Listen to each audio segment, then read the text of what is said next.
Unlock the power of your mind. This is Provocative Enlightenment with Eldon Taylor.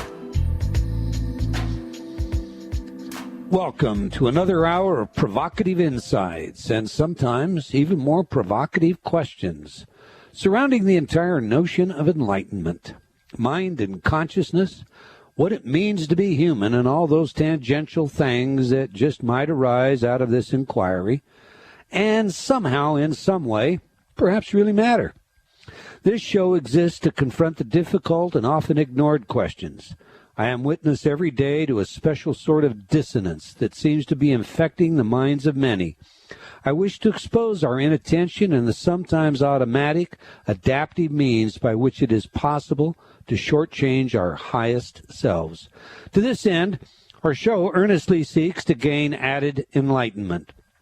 I know the show is very different for Hay House Radio. We moved here from a smaller network on a 6-month trial agreement. We still have listeners from the old show writing that do not know about our new Hay House Radio show.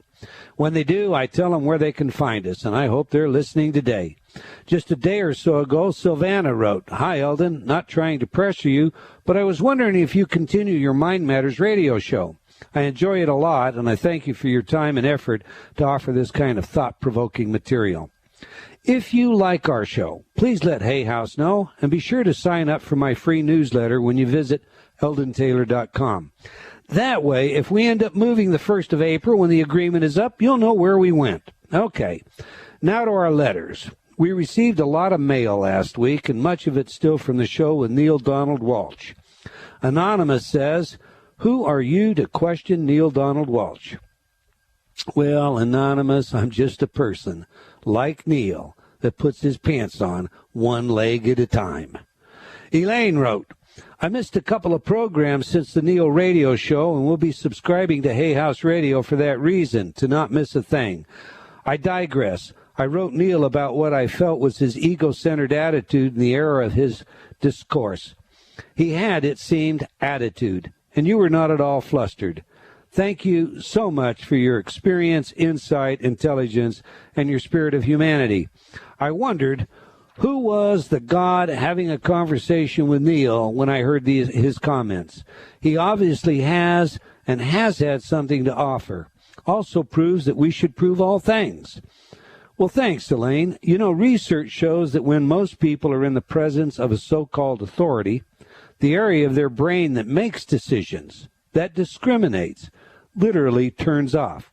I'm glad yours didn't. Elizabeth wrote, "Neil Donald Walsh's approach to your example of the father who runs down his daughter for becoming too westernized is a phenomenon we often see, I think, in leftist thinking or cultural relativism.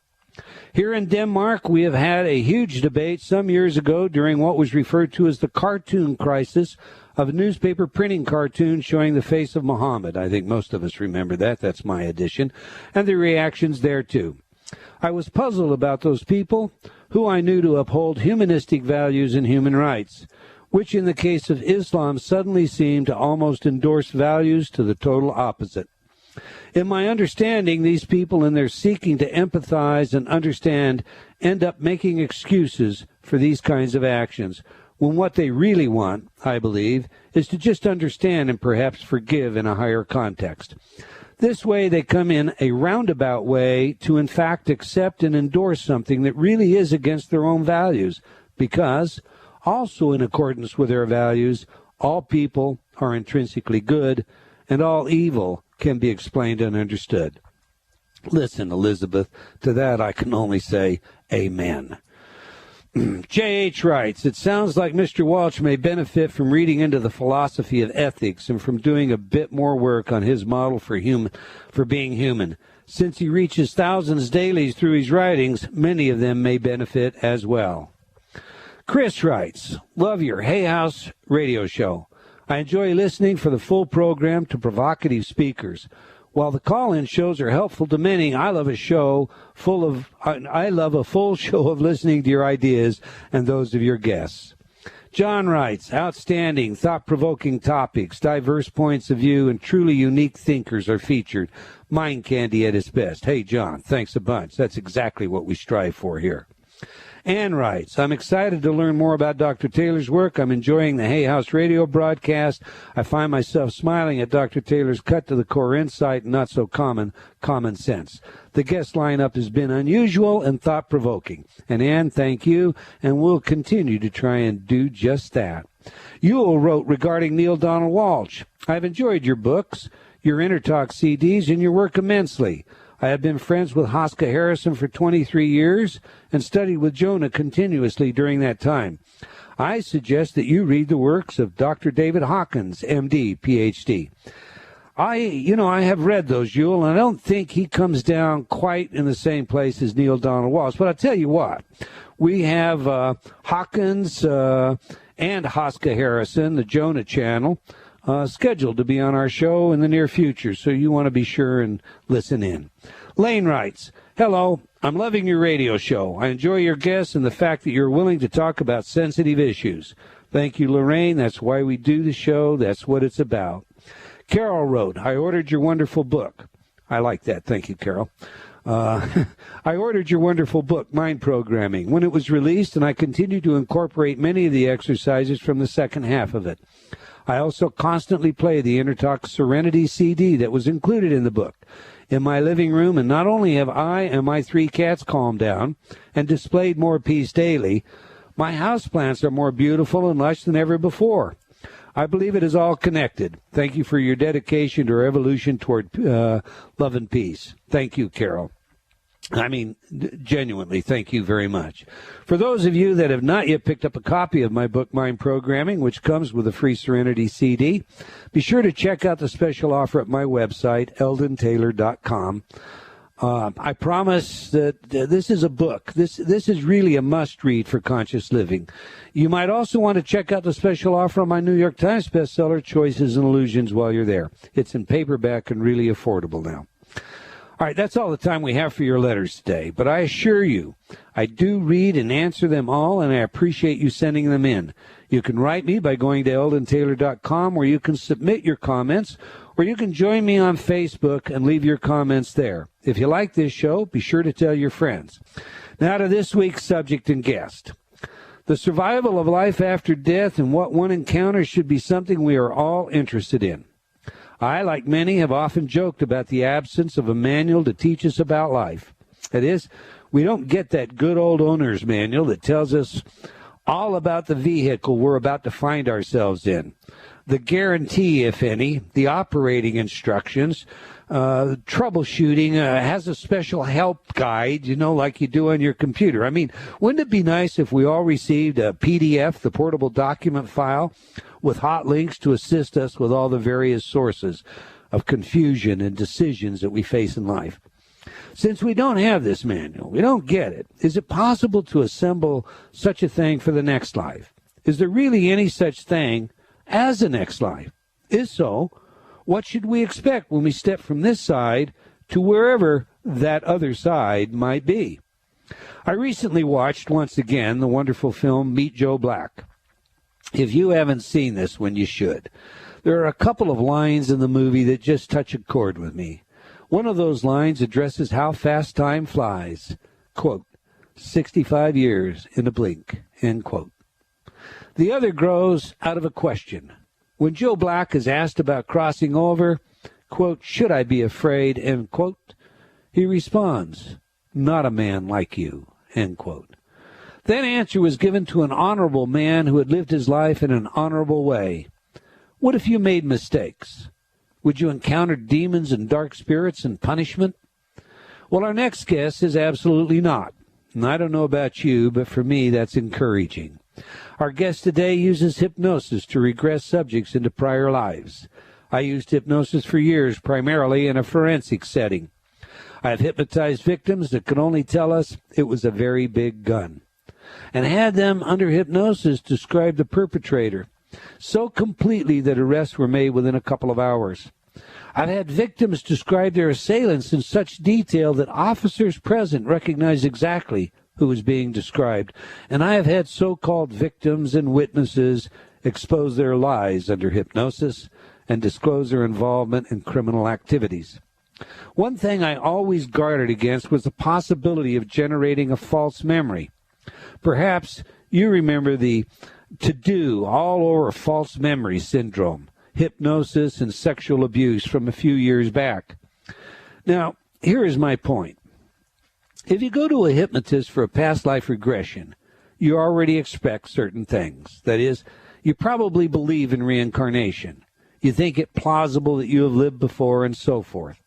All of this constitutes a sort of self-suggestion.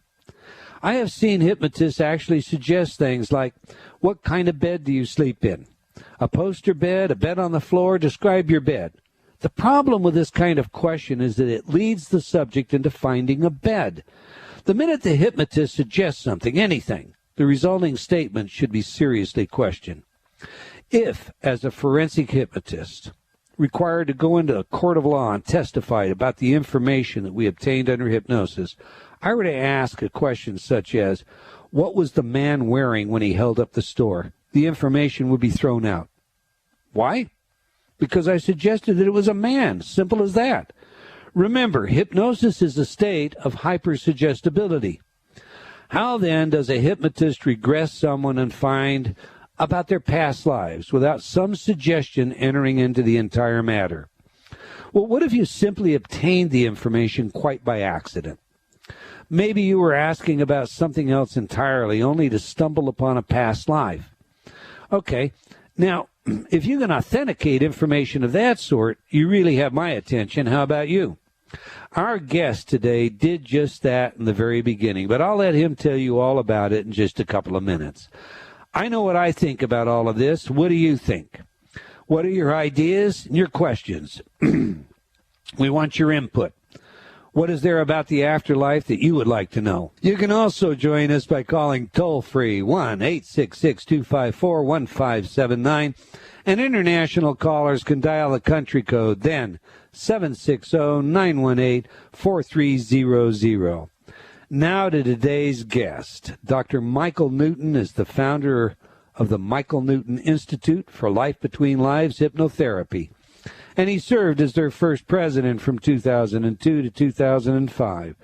Dr. Newton holds a doctorate in counseling psychology, is a certified master hypnotherapist, and is a member of the American Counseling Association. He has been on the faculty of higher education institutions as a teacher and counselor, while also active in private practice. In addition, Dr. Newton has been a corporate consultant and worked as a behavioral counselor and group therapy director for community mental health centers and spiritual renewal organizations in cooperation with hospital and social service agencies. He has been a therapist for over 50 years. He is considered a pioneer in uncovering the mysteries about life after death through the use of spiritual regression. In 1998, Dr. Newton received the National Association of Transpersonal Hypnotherapists Annual Award for the most unique contribution by a hypnotherapist for his years of soul memory research and mapping the cosmology of the afterlife. He is the author of 3 best-selling books, and they are great books. I'll tell you they're great books: Journey of the Souls, Destiny of the Souls, and Life Between Lives. These books have been translated into over 25 languages. He is also the editor of the new 2009 release, Memories of the Afterlife, which includes intriguing case studies written by members of his growing network of Life Between Lives therapists. Dr. Newton is a genuine luminary, I mean that sincerely, that comes from a classically trained empirical school of scholasticism, and I have greatly enjoyed my conversations with him. You will not want to miss what's coming next. Welcome to Provocative Enlightenment, Dr. Michael Newton. Well, thank you so much for that nice build-up, Eldon. I hope I can live up to it. Well, I know that's just natural. I mean, a lot of our listeners are unfortunately not going to be aware of your work. So I'd like you, if you will, to begin by telling us how you started into this afterlife work. Well, I began as a traditional hypnotherapist many, many years ago in the 50s. And at that time, there was a very interesting case that you probably remember called the Bridie Murphy case. And this was about a Colorado housewife who recalled a prior life in Ireland. And it was conducted in Colorado, and past life regression had been known before, but this was a sensational case. And I believe it was in 1956, about the time I started. And, people would call me and say, oh, well, I'd like to have one of those myself. And I was kind of imperious in those days, Eldon. I would tell them, really, I don't do that sort of thing. I'm a traditional behavioralist, and I frankly, I think you need to go to somebody else. And so I went on a number of years in this vein until I had my own sudden, I guess I could call it sudden, case of a past life regression that sort of unfolded in my lap without my programming it. And I described this case in my first book, Journey of Souls, and how I sort of came kicking and screaming into the New Age movement, if you will. And it was a few more years, though, before I actually cracked into the work that I eventually concentrated on, and that was a case where a woman recalled her life between lives. Now, Eldon, I'm sure you realize that a lot of people lump past life regression in with life between lives. And yes, there definitely is a connection because we use a client's past life, most recent past life is often the best, to gain access to their spiritual experience in life between lives. And so one could argue, well, you are then also concentrating on past life regression, but in a sense, we aren't, because there are still many, many people engaged in only past life regression. My organization is trying to change that with more enlightening books and information, but nonetheless, there still exist people who work in hypnosis in past lives who feel that the life between life state is kind of a grayish limbo of no consequence. I really believe that's changing, certainly in the 21st century, but that's what I had to contend with back in the early days when I began doing Life Between Lives in terms of just working with people mostly in the afterlife. And I wanted to mention something because in your preface to introducing me on your show today, you mentioned something about the fact that there are various religions who feel that they have the only answers to the way we ought to live, and that we don't come to Earth with a nice program, in terms of where we're going to go and what we're going to do. And, if I could just touch on this in the beginning, because I feel that what's important that your listeners should know about me is that I'm not here to convince anybody of anything, that what you're going to hear are my truths based upon what I've uncovered in the minds of every person who came to me through the use of deep hypnosis. And when I say deep hypnosis, I mean that this kind of hypnosis that we use, that I developed, that now my students use, is much deeper than the typical hypnosis that you would do in, say, forensic work, as you've described your own experience, and even with past life regression, which is in the upper stages of alpha. We have to go to the theta state, the next deep state that we call superconscious. So what's interesting about this is that here we are in the first decade of the 21st century, coming to a close where we live in very difficult times of intolerance towards the faith or lack of it of other people. I mean, it's a sort of us versus them mentality. And my books are not anti-religious, simply because they don't follow a popular or even a particular religious doctrine or dogma. Right. My clients are always questioned carefully. You mentioned this, too, in your introduction. It's so important. We train students not to lead the client. In other words, questions that start with, what do you see? Not, do you see so-and-so? Right. And what's important, as you well know, Eldon, because you mentioned it on the show, right at the top of the show, is that you do not program your clients. And I found this so important when I was working many years ago during the thousands of cases that I had before I went public with my first book in 1994. And the fact is that it doesn't matter what the religious persuasion is of the clients who come to you. I mean, they can be atheists, they can be fundamentalists, they can be any philosophical persuasion in between. But what convinced me, what really locked me on to continuing with my research was the fact that once I had them in deep hypnosis, they pretty much told me the same thing about what happens to them after death. And this is what I wrote about. You know, you've answered my second question. We have callers and we have questions out of the chat room, but I'm gonna bring this one out of the chat room. I usually go to the phone first because it's so right where you're talking about. I know you have your own school, and basically, I mean, you know, as a forensic hypnotist, I often had to use or do deepening techniques that would get someone to a somnambulistic state. And your techniques are essentially into that area. So this question ties into what you've been talking about here. Question says, how do I know someone is really a qualified past life expert if I go to him? Now, was the question past life expert or life between lives expert, do you think? It's past life. It says here, how do I know someone is really a qualified past life? I'll try to answer both. Let me start with my own specialty. Yeah, you've got about a minute and a half, Doc, and then we have a hard break. I'll make it brief.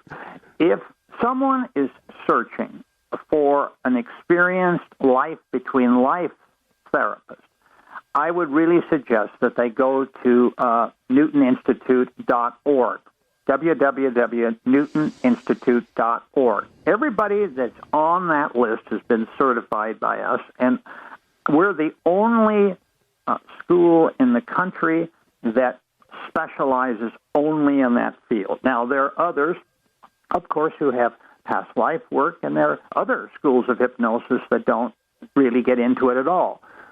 So what this person has to do is ask about the credentials of somebody who is advertising in their home area that they are a hypnotherapist. They may be a hypnotherapist that doesn't do any of the kinds of things we're talking about, Eldon. They could do just traditional work in terms of helping to alleviate pain, stop smoking, help with weight problems, this kinds of thing. So it is important that anyone who's doing research check out the certification of the people with whom they want to work with. If I've got another 15 seconds, I'll just say this. If someone comes to us and wants to learn our techniques, we want them to at least have had a number of years of experience, not only as a professional hypnotherapist, but also as a past life regressionist. So we have very strict standards for training people. Our students are not newcomers to hypnosis because we have a program that's very demanding, and they need to have that foundation. All right. Now, when we come back from break, we're going to take some calls. We have a number of calls. And we're going to talk about also some of the things that Dr. Newton has encountered by way of, illnesses, conditions that are physical in nature that may be predisposed by past lives. And indeed, that's how he first got into this entire thing. My guest today is Dr. Michael Newton. We are discussing the afterlife and his research using regression hypnosis. You can follow all of his links at Provocative Enlightenment on my website, eldontaylor.com. We'll be right back after these words from our sponsors. Have you talked to yourself lately? What does that inner voice say? Are you constantly hearing negative feedback? Ready for a change? Inner Talk, Eldon Taylor's patented subliminal technology, can do just that. Change your inner self-talk. Turn off the negative by replacing it with positive affirmations. Inner Talk has been researched at universities such as Stanford and by governments around the world, and has been proven effective at priming your self-talk. Armed with a new positive outlook, you'll find everything becomes easier. From losing weight to stop smoking, giving presentations to riding horses. Learn new things to being a powerful salesperson. Choose your title for change today. Visit www.innertalk.com That's INNERTALK.com. InnerTalk.com. Thank you for joining us today. I'm Eldon Taylor, and it's my pleasure to host this special investigation. I love your comments and feedback, so please join me on Facebook or send your email to Eldon at eldontaylor.com. That's ELDON at eldontaylor.com. We'll try to share some of your letters every week because your feedback does influence our programming, and we're grateful for that guidance. So I look forward to hearing from you. Thank you, and enjoy.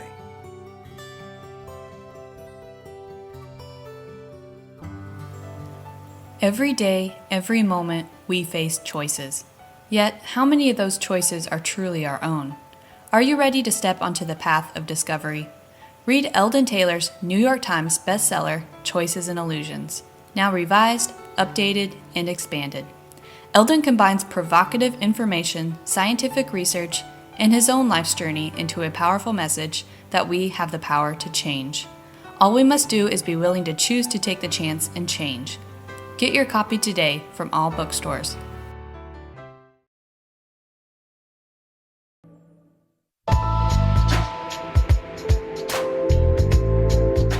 Unlock the power of your mind. This is Provocative Enlightenment with Eldon Taylor. Welcome back.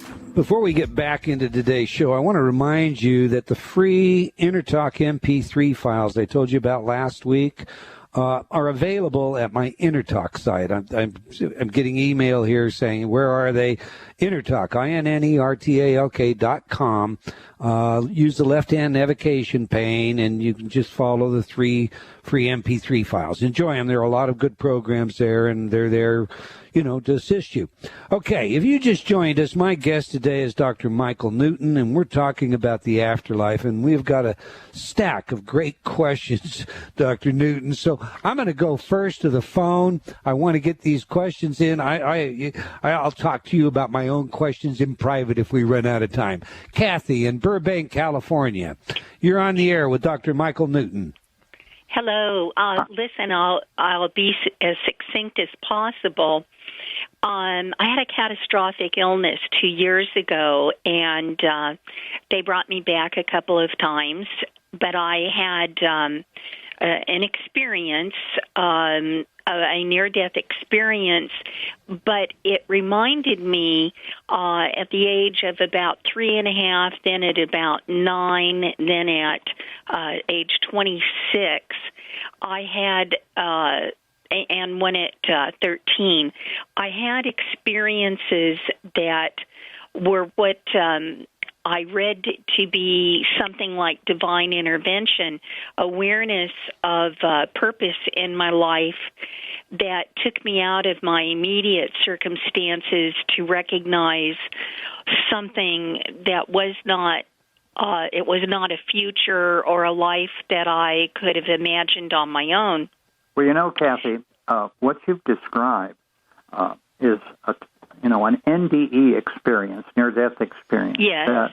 So many folks that have gone through this will say the same things you have, that they are never the same afterwards, because it's like they've seen the other side. They see, some people see tunnels, some people see bright lights and spiritual figures, or a single figure coming towards them. A lot of NDEs will say that they're kind of ready to accept this figure and move into the next stage, but that they're told to go back. No, it's not your time yet. You have a life to finish, and so forth. So I think the thing that comes out of the NDE experience that's so fascinating is that when people go into deep hypnosis and are searching for this, to recreate this, if you will, and I've had NDEs, is that they do recall going through a very bright tunnel, and they do recall a spiritual being coming towards them. And, of course, the fun part, Kathy, is that then they can go on with what happens next instead of having to come back, which they had to do when they had that traumatic experience that led them into an NDE experience. So, is that what your Life Between Lives is? In other words, that awareness is so much greater than my human experience. That's true. Of course, I want more of that. Sure. And this, I think this is what so many people who have had NDE experiences and have come to us for, it just makes them feel, it gives them validity. That's the best word to use. It gives them validity for what they have gone through. And, Kathy, I don't need to tell you is that a lot of NDEs don't want to talk to the average person about this because they're afraid they might be ridiculed. So, it's different people go through different NDE-type experiences, but essentially there are some common denominators in terms of what it is that they see and what they experience. But I think the main thing, and you mentioned it, is a sense of purpose, that there really are loving beings on the other side who watch over us.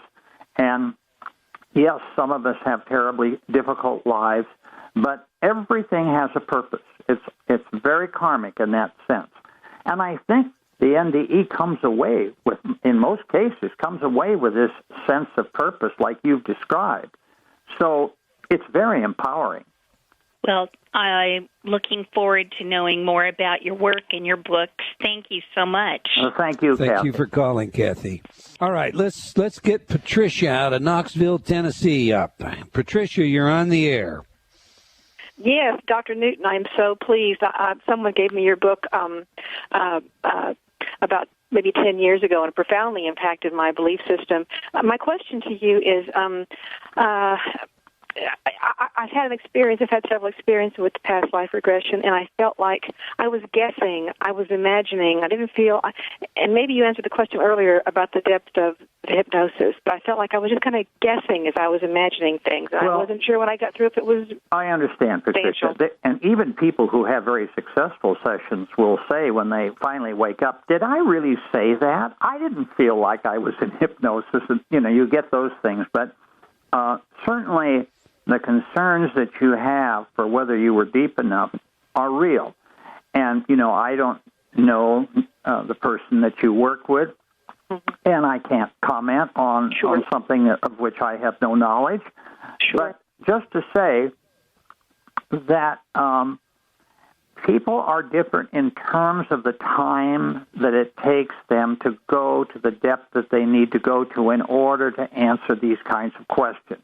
And one of the things I do when I train students, in fact, now I have a series of trainers. I'm really retired, so I don't have to do this much anymore. I have a lot of people that are doing it for me. But essentially what we teach, Patricia, is that it may take you an hour, even an hour and a half of work to get your client into the proper state where they truly are seeing what they're seeing and answering the questions that you're asking them. So, I don't know about your own experience, but it might be worth another try with someone else.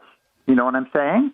Yes. It felt like, in your case studies, people are so specific and they have details and they know things that they wouldn't know another way, and I just didn't have quite that experience. And I have a vivid imagination as a writer, and one of the reasons I was there was trying to figure out writer's block, and I didn't feel like I had an immediate lift on that. So right. Well, maybe you're right. It's a different Patricia, practitioner. let me offer this suggestion. If you will go online to thenewtoninstitute.org and then click in the state of Tennessee, you will see who we have there.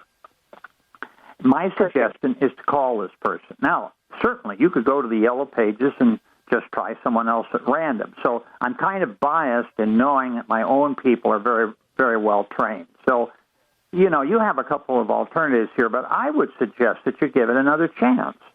I think I will. That feels very good to go with somebody I feel like that has trained with you. So thank you so much. Okay, Patricia, thanks. Thank you for calling, Patricia. We're going to take a call out of the chat room now because it just fits with where you are. This question says, his past life regression experiences brought back too much anger and did not help him at all. What does Dr. Newton have to say about that? Now, let me get this straight, Eldon. This person had not a life between life experience, but a past life experience. And That's right. That's what he's calling it. And and it brought back anger and unresolved issues. Okay? Right. And obviously they went, well, I'll let you answer the question. Well, I'll shut my mouth. What have you got to say about that, Doc? Naturally, the first thing I think of is, I wonder what kind of therapist they got. I think I can fairly say that. I think we'd probably both spell therapist differently. If you have somebody who's really well trained, they're going to understand the karmic issues behind that anger, and they're going to relate it to not only what's going on in their life today, but their choices between lives in coming into the body that they now occupy. Right. And this is very important. And I think one thing, Eldon, I'd like to touch on is the soul versus the brain, and it goes right up the alley of this question, I think. Sure. One of the great benefits that people have going through a life between lives, or what we call LBL, in conjunction with a past life, is we find out how their soul integrates with their current body, their current brain, which is, after all, temporary. They may be comfortable working in conjunction with a brain disposed, for example, to aggressive behavior. Or, on the other hand, it may be a soul that's working in opposition to the brain, where, in fact, you could have a low-energy passive soul in the body of a highly emotional, restless person. So there was a reason why they were assisted in making choices in certain bodies to accomplish certain karmic ends in the life that they're in today. When clients learn of this, it changes them. They don't fight it anymore. They realize that it was their choice. They're looking in the mirror and saying to themselves, why am I me? And after one of our sessions, they know. And I think that kind of goes to the issue of the person who felt angry, coming out of hypnosis in terms of what they had to go through in their past life. They didn't get a full understanding of what the karmic ramifications were behind the life that they lived, which, might have been very, very difficult. So that's kind of something I think we should bring up on the show today. Right, I agree with you. And in line with that, I mean, if this individual had presented himself to you, Mike, wouldn't you be saying something to the effect that, well, we need to go back, we need to look at that anger, and we need to do something by way of desensitizing it, right? Of course. So the best thing this person could do would be, to seek out someone, competent skill, and resolve that issue. Absolutely. And they should choose somebody with past life experience. I mean, as I mentioned at the top of the show, Eldon, there was a lot of hypnotherapy folks out there that don't do the kind of work we're talking about. Yeah. I've got another hot one for you out of the chat room. This is Claycat asking or stating something, and we're going to take your comment on it. I think I felt resentment because I had to die so young and leave my loved ones behind. How often do you encounter that kind of thing? That's a wonderful question, and many souls who die young, the first thing they think of when they cross over is they say to themselves, damn, why couldn't I finish what I set out to do? Or why did this have to happen to me? And then as we worked deeper into the spirit world, and they began meeting their spirit guides and talking to spiritual masters, of course, they understand why. One thing about this new book, which is really why we're on the air together today, Eldon, the book, Memories of the Afterlife, which has just come out, is that there are cases in there that I haven't written, and they're basically by people that I've trained, and they have different motivations, of course, and different skills and talents and different interests. And what this does is it gives readers who have read my other books a more broadening sense of the long-term benefits. And one of these benefits is understanding why you had to die young in your most immediate past life, or why someone that you love very dearly had to die so young. There's a powerful second story in this book about children who are teachers and healers, and when a child who is close to us dies young, their departing can lead to such tremendous grief that the survivors just don't know where to turn. And they wonder what possible purpose could there be in such cruelty to allow a child to die. Well, there are many answers to that question, and this particular story attempts to deal with that. So, as I say, Eldon, I think there's something for everybody here in the new book, and I like the fact that it not only is validating to the books I've written before. In this book, I'm simply the editor, and I do footnoting, but I didn't write these stories. And yet they cover so much ground. They talk about, people who are dissatisfied in their marriages.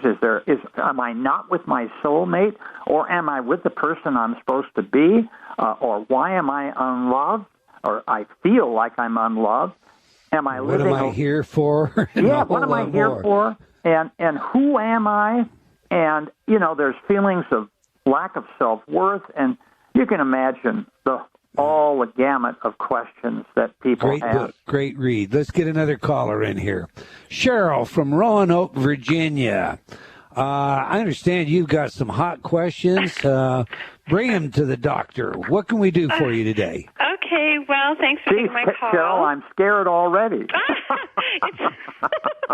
Well, I've been taking a lot of pictures, and I've noticed that this orb phenomenon is showing up in my pictures. And my question for you is, what do you know about orbs? Are they something real? Is it angels? Is it fairies? Is it a incarnate spirit? Well, what first, Cheryl, kind of define for me what you mean by, are you talking about a physical aura of a certain Oh, no, it's or an orb? ORBS. Yes.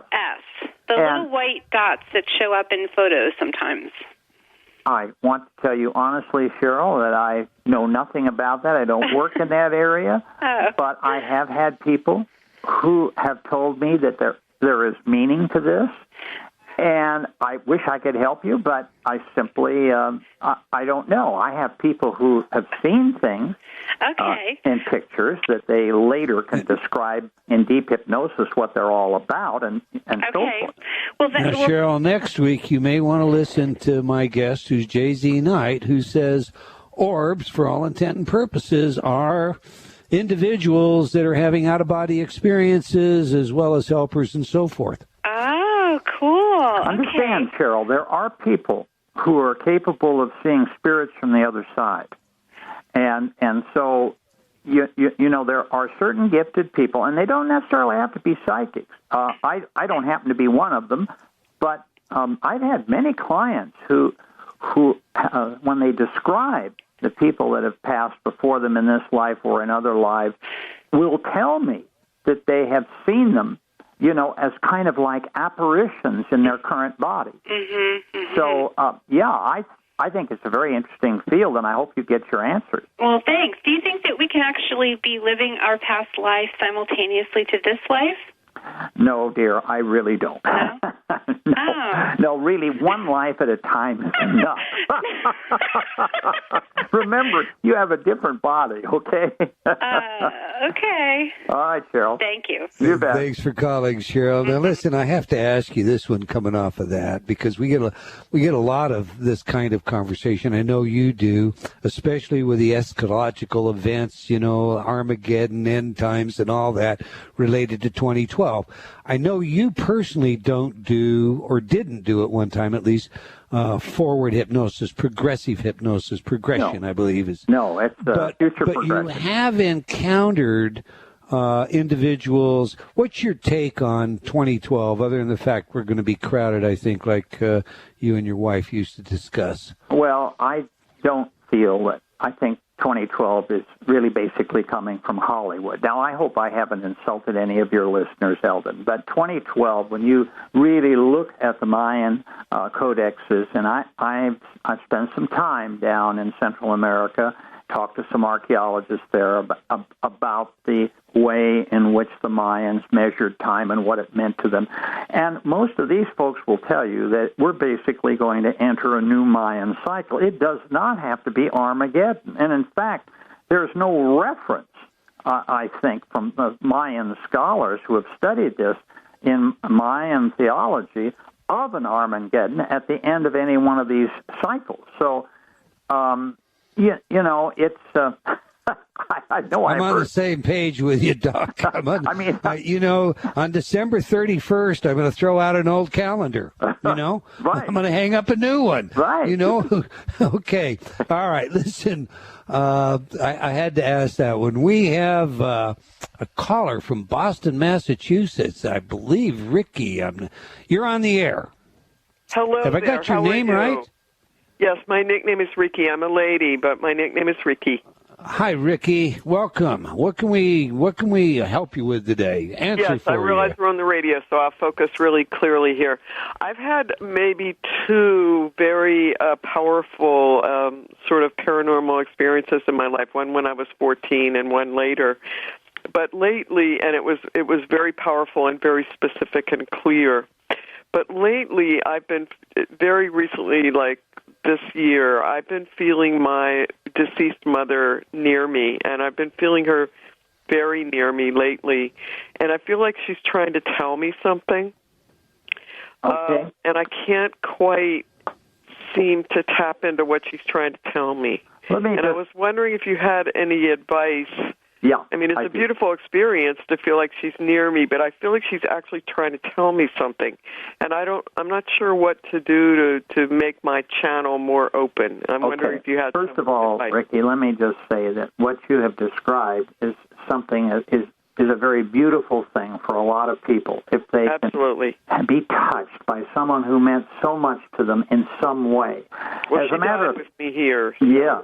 Yeah. As a matter of fact, Ricky, let me just tell you this, that after I wrote my first book, a number of years went by, and people said, well, we know you know more, we want to hear it, and so forth. And one of the most common things as I traveled around the country in those days, people said to me, please write a chapter about how spirits can come back and touch us, people whom we've loved. And so I titled my second chapter in Destiny of Souls, Death, Grief, and Comfort. And in this, I describe the various ways in which spirits connect with the living. Now, I think and you can study this, Ricky, and see how it applies to in your own case. Okay. But there are a couple of different things that you can do here. One, you can work a lot on your own deep meditation to see if you can get a breakthrough in terms of seeing an avenue of connection. Or, and I'm biased here, admittedly, you can go to a person who understands Life Between Lives, and they will help you connect with your mother, and you can see just what it is that she's trying to tell you. I mean, hopefully. I'm not promising. That's hard trying to sift through who's good at that and who isn't. That's it. And I can't promise anything, Rick, because everybody's different. But we've had wonderful success with people learning all sorts of things about departed spirits. So, Ricky, before I leave you, I just want to make this clear. What we're describing today, what Eldon and I are talking about, is essentially in every person's mind. It's a question of drawing it out. I believe you. Yeah. Trying to find the right person to allow you to see what you need to see. Because all that information is there. And it's because we have a soul. So good luck. Can you tell me your website or the name of your book again, or whatever? I really haven't heard of it until today. Okay. We'll make sure you get all that info, Ricky. Go ahead, tell her. We got about 30 seconds, Mike. Okay, I'll keep it very brief. In your case, Ricky, I'd suggest you read Chapter 2 in Destiny of Souls, my second book published in 2001. Okay?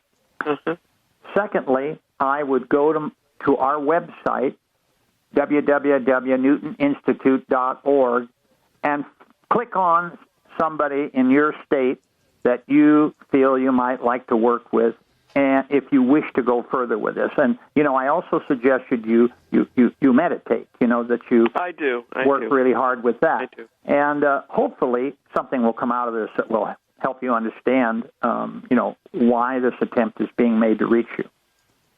Well, thank you. Well, I'm looking for work, so maybe, I'm beating the bushes, but then so are millions of other people. Good luck to you. Thank you. Thanks, Ricky, for calling. Sure. Have a good day. All right. Dr. Newton, it has been a pleasure to have you on the show once again. We're not out of time, Eldon. We've just started. I know. There's so many questions I've got here. I can't even get to them. And I mean, I just have to apologize to everybody that we didn't get to it. We're likely going to have to bring you back. And what a wonderful experience that will be. I mean, you will join us again, will you not? I certainly will, Eldon. I want to tell you how much I've enjoyed your show, and thank you so much for having me. Oh, it's my pleasure. All right. Well, we've come to the end of another hour of provocative enlightenment.